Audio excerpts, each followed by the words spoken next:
Et si l'invulnérabilité des défenses occidentales n'était qu'une illusion soigneusement entretenue? Cette question, qui semblait relever de la pure spéculation, s'est brutalement imposée à la une des médias internationaux, forçant militaires et politiques à un examen sans concession de leurs certitudes. Pendant des mois, les avions F-16 furent présentés comme la solution décisive, la clé de voûte d'un renversement stratégique en Ukraine.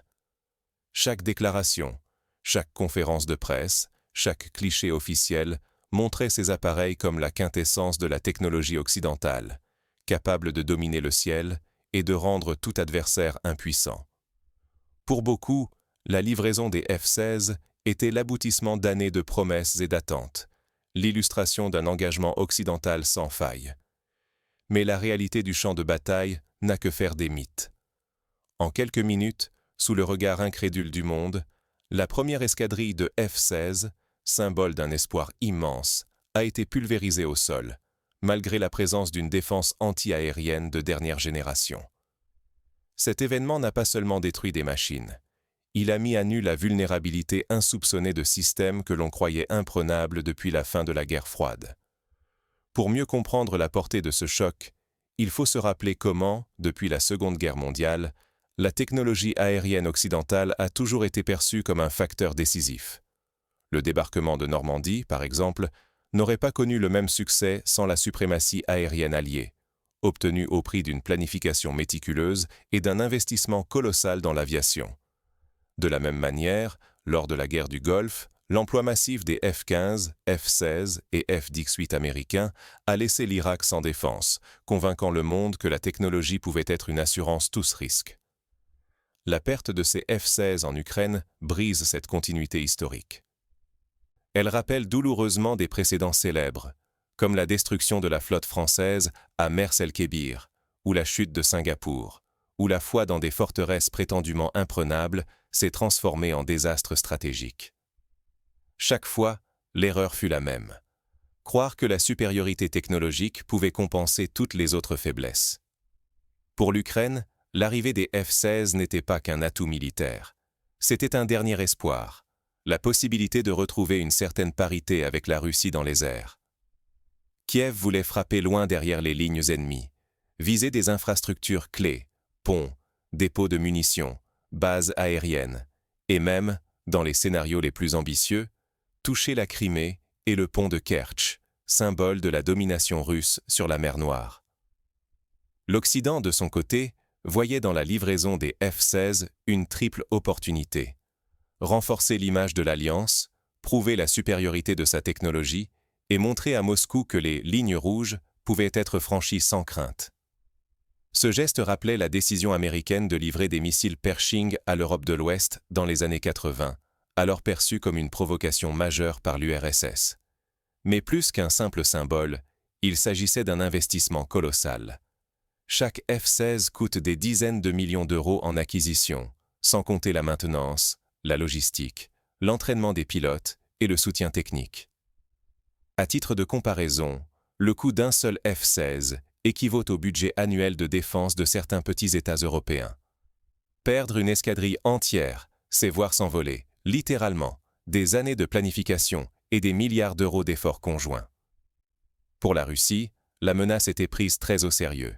Dès l'annonce de la livraison, le commandement russe a classé les F-16 comme cible prioritaire, notamment à cause de leur capacité à emporter les missiles Storm Shadow et Scalp, capables de frapper à plusieurs centaines de kilomètres. L'intégration de ces munitions à longue portée allait compliquer la tâche des défenses russes, rendant vulnérables des infrastructures jusque-là jugées hors d'atteinte.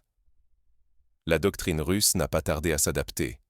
Il fallait éliminer les F-16 avant même qu'ils ne décollent, en les détruisant au sol, plutôt que de risquer des duels aériens coûteux et incertains. Cette approche rappelle la stratégie israélienne lors de la guerre des 6 jours, où l'aviation égyptienne fut anéantie sur ses pistes avant même d'avoir pu réagir. La rapidité, la surprise et la précision étaient les maîtres mots. Pour l'Occident, le risque était immense.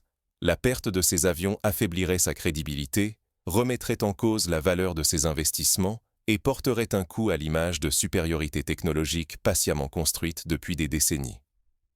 Pour l'Ukraine, ce serait la perte d'un avantage stratégique, mais aussi d'un symbole d'espoir pour une population éprouvée par la guerre. Mais comment une telle brèche a-t-elle pu être ouverte? Comment la Russie a-t-elle pu frapper au cœur d'un système défensif présenté comme imprenable? Pour répondre, il faut décrypter chacune des couches de défense déployées autour de la base aérienne ukrainienne.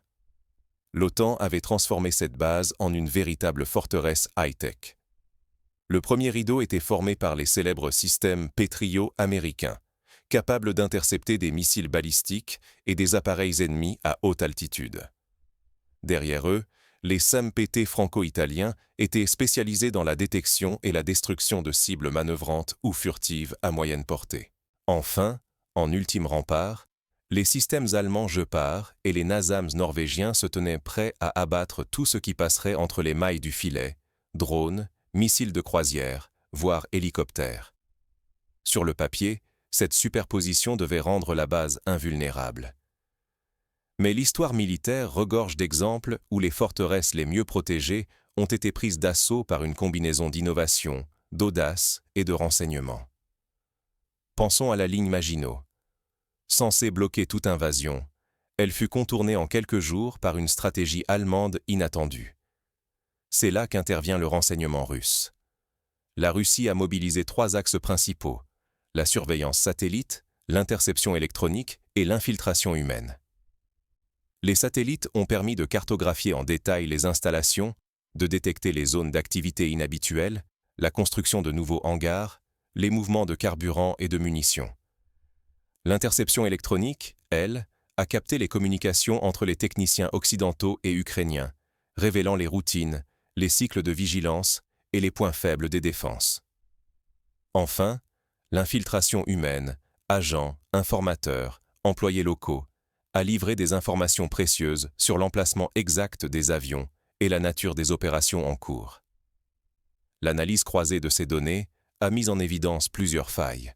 D'abord, l'intégration imparfaite des systèmes venus de 5 pays différents, générant des angles morts dans la couverture radar, en particulier à basse altitude. Ensuite, la limitation des stocks de munitions. Aucun système, même le plus moderne, ne peut tirer indéfiniment. Enfin, et surtout, la vulnérabilité face aux missiles hypersoniques. À ce jour, aucun système occidental n'a prouvé sa capacité à intercepter de manière fiable un missile manœuvrant à Mach 5 ou 6. À partir de là, le plan russe s'est révélé d'une implacable logique. Il s'agissait de saturer la défense occidentale avec des centaines de drones et de missiles leurres, forçant les opérateurs à gaspiller des munitions coûteuses sur des cibles factices. Cette tactique rappelle les attaques japonaises par vagues de torpilles lors de la bataille de Midway, destinées à épuiser l'ennemi avant la frappe décisive. Au plus fort de la confusion, une salve de missiles hypersoniques, Kinzhal et Zircon, fut lancée simultanément depuis plusieurs axes, à des vitesses telles qu'aucune réaction humaine ou technologique n'était possible. En quelques secondes, la base aérienne, jadis forteresse, fut transpercée. Les hangars, les pistes, les F-16 furent réduits en cendres. Des images satellites, des vidéos d'interception, des témoignages d'agents vinrent rapidement corroborer l'ampleur des dégâts. L'onde de choc fut immédiate et mondiale. Les réseaux sociaux s'embrasèrent, la presse occidentale oscillant entre sidération et recherche de coupables. Des débats enflammés éclatèrent dans les parlements. Comment tant d'investissements avaient-ils pu être anéantis en une seule nuit? Cette crise rappela la réaction américaine après Pearl Harbor. L'idée d'une invulnérabilité, confortée par des années de propagande, venait de s'effondrer. Pour l'Ukraine, il s'agissait d'un désastre stratégique, la perte d'un outil de dissuasion, la fin d'un espoir de parité aérienne et un coup psychologique majeur pour les forces armées et la population. Pour l'Occident, c'était une remise en question profonde. Des décennies de doctrine, des milliers de milliards investis, et la promesse d'une protection infaillible venant d'être balayée par une rupture technologique. Au-delà du choc immédiat, la portée de l'événement s'étendait bien plus loin. La Russie venait d'imposer un nouveau paradigme. Désormais, aucun aérodrome, aucun centre logistique, aucune base stratégique occidentale n'était à l'abri. L'ère où l'on pouvait croire à la sanctuarisation des arrières était révolue. La vitesse, la portée et la précision des armes hypersoniques rendaient obsolètes les anciens modèles de défense, de la même façon que l'apparition du char d'assaut avait bouleversé la guerre des tranchées en 1914. Cette mutation impose une remise en question radicale. Les stratèges occidentaux doivent repenser la planification militaire. Comment protéger, demain, les infrastructures vitales, alors que même le ciel n'offre plus de refuge? C'est l'ensemble du logiciel de la guerre moderne qui est à réécrire, de la doctrine à la technique, de la formation des opérateurs à la gestion des stocks de munitions. Des solutions existent, mais elles exigent des choix difficiles. Faut-il multiplier les bases et les disperser pour rendre toute frappe décisive impossible? Cette approche rappelle la doctrine suisse de défense du hérisson, qui consiste à disperser les forces et à créer une myriade de points de résistance. Faut-il investir massivement dans la recherche sur les armes anti-hypersoniques, au risque d'entrer dans une nouvelle course aux armements, aussi ruineuse et incertaine que la guerre des étoiles dans les années 80? Ou bien privilégier le renseignement, la cyberdéfense, la mobilité, l'imprévisibilité? Concrètement, plusieurs pistes émergent déjà. Doter les bases aériennes de hangars renforcés et enterrés, capables de résister à des frappes directes, généraliser les leurres et les dispositifs de camouflage avancés, automatiser la gestion des défenses pour réduire les délais de réaction, multiplier les exercices de simulation d'attaques saturantes. Certains experts, comme l'historien militaire britannique Lawrence Freedman, suggèrent de tirer les leçons de la bataille d'Angleterre, où la dispersion des avions et la mobilité des radars avaient permis de limiter les pertes face aux bombardements allemands. D'autres préconisent une transformation en profondeur de la doctrine occidentale. Accepter que la supériorité technologique n'est jamais acquise et que l'innovation doit être permanente. Cela implique d'investir dans l'intelligence artificielle pour la détection précoce, de renforcer la coopération entre alliés pour le partage en temps réel des données et d'accélérer la formation des personnels à la guerre électronique et à la résilience sous pression. Au niveau politique, cet événement impose un débat de fond sur la gestion des budgets de défense. Faut-il continuer à investir massivement dans des plateformes coûteuses et de plus en plus vulnérables, ou réorienter l'effort vers la recherche fondamentale, l'innovation disruptive et la modernisation des infrastructures? Ce dilemme rappelle les débats qui agitèrent l'Europe à la veille de la Première Guerre mondiale, entre partisans du cuirassé invincible et tenants de la guerre de mouvement. À plus long terme, la sécurité collective européenne pourrait nécessiter une redéfinition de la notion même de dissuasion. À l'époque des missiles balistiques intercontinentaux, la dissuasion reposait sur la certitude de la riposte. Aujourd'hui, avec la prolifération des armes hypersoniques et la montée en puissance des cyberattaques, il faudra peut-être inventer de nouveaux équilibres, plus souples, plus adaptatifs, capables d'absorber les chocs de l'innovation sans s'effondrer. Pour les citoyens, cet épisode est un rappel brutal que la paix et la sécurité ne sont jamais acquises. La confiance dans la capacité de l'OTAN à protéger ses membres, si longtemps inébranlable, vacille. Les médias, les réseaux sociaux, les débats publics doivent intégrer cette nouvelle réalité, sans céder à la panique, mais sans entretenir d'illusions dangereuses. En conclusion, que retenir et que faire face à cette nouvelle donne?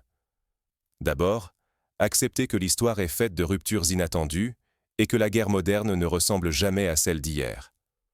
Ensuite, comprendre que la sécurité repose autant sur l'innovation, la résilience et l'intelligence collective que sur la puissance brute. Enfin, se préparer à remettre en cause, sans tabou, les certitudes qui ont fondé l'ordre stratégique européen depuis des décennies. Ce qui s'est joué sur un tarmac ukrainien n'est pas qu'un épisode local. C'est un signal d'alarme pour toute l'Europe, et au-delà. Il oblige politiques, militaires, ingénieurs et citoyens à repenser, dès maintenant, la notion même de supériorité et de sécurité. Car l'avenir appartient à ceux qui anticipent, qui osent, qui s'adaptent, et qui comprennent, avant les autres, comment la technologie redéfinit le champ de bataille. Reste une question, fondamentale. Sommes-nous prêts à remettre en cause nos certitudes, à affronter sans détour le monde qui vient, et à inventer ensemble la sécurité de demain?